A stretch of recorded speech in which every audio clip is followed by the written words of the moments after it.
Hey everybody, welcome to Author Talk. I am Sarah Donovan, and we were talking about the pieces that are in the Just YA anthology, which is here in a paperback, but you can get it online for free as an open education resource through Oklahoma State. And we are just having conversations with the authors who generously contributed to this anthology. And today we are with Lee Martin. Welcome, Lee. Will you introduce yourself and say where you are in the world? Sure. It's really great to be with you today, Sarah. My name's Lee Martin. I teach in the MFA in Creative Writing program at Ohio State University, and I'm also a mentor in the Naslin Mann Graduate School of Writing in the low residency MFA program at Spalding University. That is a mouthful. But anyway, that's me. I've been at Ohio State about 23 years now. Before that, I taught at the University of North Texas in Denton, Texas, sort of down the road from where you are, Sarah. What is your favorite thing to teach? I teach both workshops in both fiction and creative nonfiction, and I love each of them equally. Great. Can you say a little bit about how you became a writer?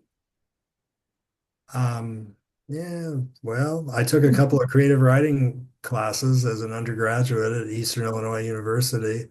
One of those was taught by a graduate from the MFA program at the University of Iowa, and I'd never known there were such things as MFA programs. But once I found out there was, that's what I wanted to do. And so I spent about 3 years between my master's degree and finally going for my MFA at the University of Arkansas in Fayetteville. Um, and then, it was just like that's what I was focused on was trying to get published and get a teaching position. And I've been really blessed to be able to do both those things. Can you say a little bit about what an MFA is? I think there are teachers listening and also might be some high school students listening and like Yeah, MFA. the MFA is Master of Fine Arts in Creative Writing. It's specialized graduate study in creative writing and considered to be the appropriate terminal degree by the associated writing programs. I went ahead and got my PhD in English with a creative writing dissertation and emphasis. But yeah, the MFA is just specialized graduate study in the field of creative writing. So you take creative writing classes? It depends on the program. Some of the programs are considered studio programs where you only take creative writing workshops. Others are considered studio slash academic programs. So you take creative writing workshops, but you also have course requirements in literature. And we here at Ohio State, we even require students to take a course outside the department. Oh, great, great. Okay, so you probably didn't anticipate having to talk about your your college so much. We're here really to talk about your writing, but I appreciate offering the background to us. So we are here to talk about your contribution to Just YA. Twasn't much, Twan't much. Good Yeah, try. you kind of have to like read it a few times because I think like mentally we want it to say something different. Like when you look at the language. Anyway, I do too. I do when I look at it. So do you want to just give us a read through first and then we can talk about it a little bit? Sure, absolutely. Okay. So the word twatn't would be sort of a New England pronunciation of twasn't, the contraction for something that was not, right? So that's the title of the essay, Twan't Much, and I'll just go ahead and read it. Great. At the tire repairs factory, I knew a man named Jack who had no teeth, who brought the same thing for lunch every day. A fried egg sandwich in a wrinkled and stained paper bag. He had a family he could barely support, one that didn't have, as my father often said, as much as a pot to piss in. This was in 1976, a time of double-digit inflation and high interest rates in a small Midwestern town going nowhere fast. One day, Friday, the week of Christmas, I brought Jack a platter of homemade cookies. I gave it to him in the parking lot after work. For you and your family, I said, certain he'd be pleased. I was 21 and saving money to go back to college. I had no idea that my gift would call attention to the fact that Jack's life would more than likely always be exactly what it was at that moment. He was a poor man with poor prospects. He bowed his head. He held that platter in his big hands, calloused and scarred, the knuckles all knobbed up, and he mumbled, "Much obliged." Then he walked away, leaving me to feel the embarrassment I'd caused him, the shame. The next day, my wife and I found a box of Whitman's chocolates leaning against our front door. No card, no note of explanation, but I knew right away that Jack had left them for us. The factory held its Christmas party at the Elks Lodge that evening, and I watched him get drunk on free liquor, so drunk that toward the end of the evening, he was sick outside the bathroom, and his wife had to ask for help hauling him to his car. Come Monday, he was back at work, cutting slabs of rubber from the mill drum. I never said a word to him about those Whitman chocolates, nor did I tell him that I wished that I or someone else had told him to lay off the booze that night at the party, to let him know he didn't need to ruin what was a fine evening for his wife, a prime rib dinner, a few spins around the dance floor, and that was sure as heck what he was going to do if he kept guzzling that bourbon. How in the hell would you say that to a man ground down by work and the circumstances of his life on a night when he had a chance to cut loose, when the liquor was free, and for at least a little while, so was he? Well, you don't say it. That's what. I regretted the gift of the cookies and all it had wrought, so I kept my yap shut. Then the day comes when I'm back in college and I'm in a theater class. And one day I'm performing in a scene from our town. It's the scene at the end of the play when the Webb's daughter, Emily, is granted her wish to come back from the dead and relive one day of her life. She chooses her 12th birthday, February 11th, 1899. I play Constable Warren, who meets up with Emily's father, the newspaper editor, outside on the street as he's coming home from the train station. My character has been out early to rescue a drunk asleep in a snowdrift near Polish Town. Constable Warren has been doing his work on a morning when it's 10 degrees below zero. He saved a man's life, but still, he doesn't mean much of anything to the give and take of the Webb family that morning. He's just a minor character, a simple man of duty on the periphery of their lives. I have a line at the end of the scene, a line I've worked over and over, trying to get it to please me. Constable Warren, when Mr. Webb says he'll have to put word of that rescue up near Polish Town in the newspaper, says, "'Twan't much." I want just the right balance of humility and pride and unease, just the right hint of things unsaid, things I learned from a work-worn man one Christmas season when neither of us knew that he had anything to teach me. "'Twa'n't much," I say. The next thing is easy, the exit. All I have to do is leave. Thank you so much, Lee. Sure. I just want to sit for a minute in the last line here. I think that's what makes, when you read a good story, when you kind of want to sit with it for a minute. Thank you. As you were rereading this for us, what kind of stands out to you again?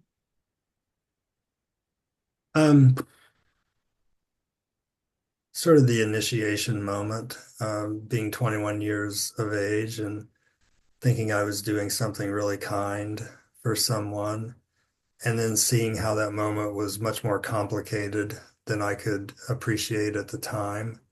Um, I had no idea that the gift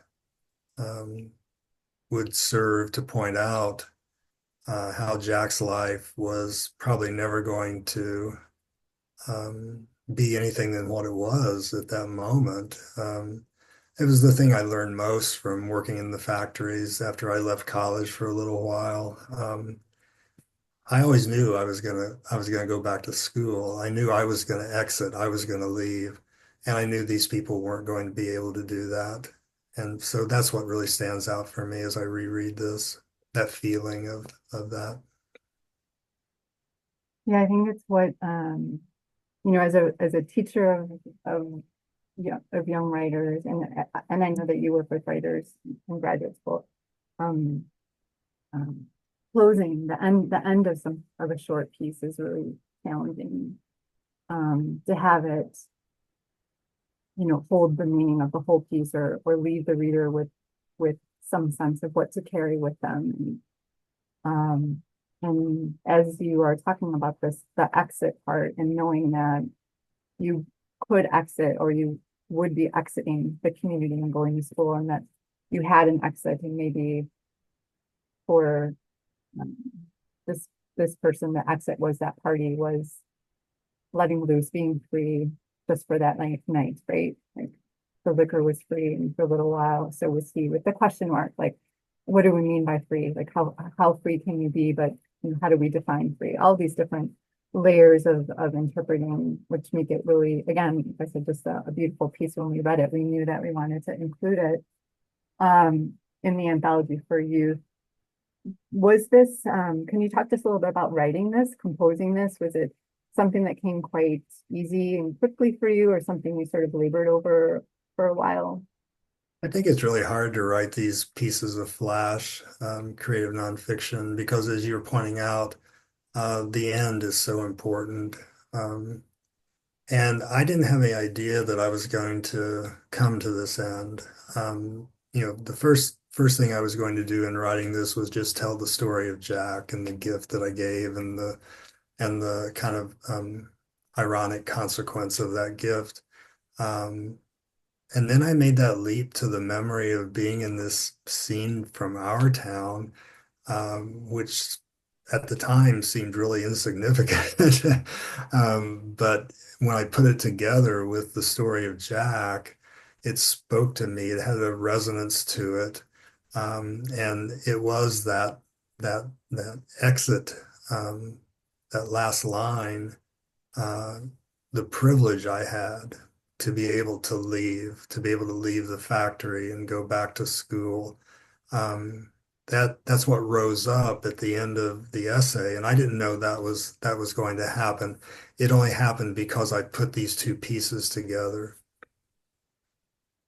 I so appreciate you sharing that. I think that's um, really helpful to think about as like as a writer, as someone who's working with writers, is to try to understand what this might mean in the context of other moments of our life, instead of just this one scene, but combining these two to kind of see how they speak to each other.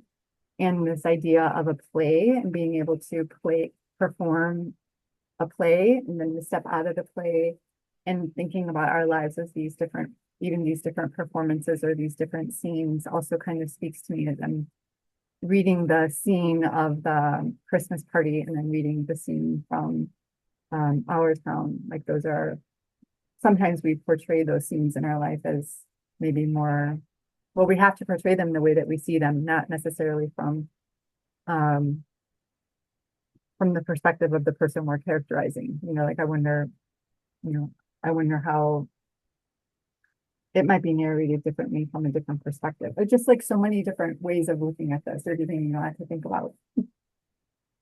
Well, I often tell students that sometimes when we're writing, we need at least two threads, um, because they start to vibrate against each other. So if I had just told the story of Jack, that would have been one thing, but it would not have been this thing, right? Yeah, it took that other thread to make this thing. Yeah, I love that. Great advice. Have you written that somewhere? Probably. I have, yeah, I have a craft book called Telling Stories, and I also have a weekly blog at my website, which is leemartinauthor.com. And so if anyone's interested in sort of writing prompts, writing advice, advice about the writing life, et cetera, they can follow me there. Okay, well, I'm going to add those links in the comments below so people can access that link. Great. Um, what made you, or what does it mean for this piece to now be sort of, I mean, it was published earlier, but what does it mean for you to have this in a young adult anthology or for it to be open access? I got to tell you, I graduated from a high school that had 140 students in it. There were 26 in my graduating class. We didn't have a lot of access to writers. We had no access to writers, as a matter of fact. And so, I was sort of not being able to live the life I wanted to live as a writer, as a reader, because it just wasn't the traditional path that people were following in that small town. So for this essay to appear in this anthology means a good deal to me because um, I want it and all the other pieces that you've included to speak to students in the way that eventually the books I found spoke to me and led me somewhere I didn't know I was going to go. Mm, that's lovely for you to share that. I think it's so important, and we're thrilled that your piece is in here. I think for um, someone who grew up um, in an under-resourced home and someone who right now lives well, my husband works at this really large factory in Oklahoma, but we're from Chicago originally, and it was a very eye-opening for him to come to this factory work where people work there in part for the insurance and the benefits, and then they all have their own farms and ranches that they go to after work to take care of, Yeah, and they have really different lived experiences and conversations in rural communities that we did not have access to. And so it was really important for us when putting this anthology together to have stories from different geographical places and different intersectional identities to show students lives that are maybe mirror their own, as Reading Sims Bishop would say, or that offer windows or, you know, a little access to a life that's different than ours. that's exactly what drew me to your anthology. I'm a strong believer in exactly what you're talking about. Most of my writing comes from the heartland, or what we callously call sometimes the flyover zone, where people from the left and right coast think nothing ever happens, and it's not true. Everything that's happening in the big cities is happening in the rural areas. Um, because we're all human beings and we all want and fear and need and desire, et cetera, et cetera. So I try to tell those stories. Yeah, well, it's beautiful, and we're really happy to have it in the collection. I wonder if you could say just a little bit about what you're working on now. Do you have any writing happening? I know you're very busy with your teaching. I have I have a new novel coming out in March. It's called The Evening Shades, and it's a sequel to my novel The Bright Forever, which came out in 2005 and was then a Pulitzer Prize finalist in 2006. And so 20 years after the book was first published, I've written a sequel to it because there's a character who leaves a Midwestern town at the end of The Bright Forever. And I always wondered where he went and what happened to him. So I had to write this new novel to figure that out. I've got, other things in progress, another novel, a memoir. Right now, I'm buried with reading student work here at the end of the semester. Yeah. Yeah, that must be something else, right? Where you kind of have these stories that you're piecing together, maybe where your brain wants to be and your mind wants to be, kind of need to sit in those spaces, but have to be pulled out to read other people's things. And Yeah, that's um, right. That's yeah, right.